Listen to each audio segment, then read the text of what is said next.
You ask Tiger to solve. This deals with linear equations with one unknown. The final result is d equals 6/7.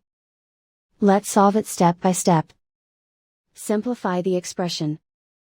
Group like terms.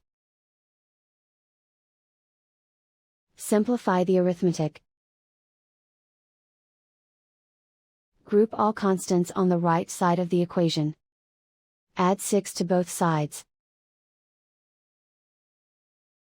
Simplify the arithmetic.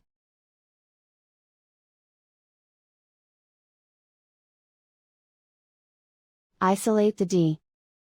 Divide both sides by 7. Simplify the fraction.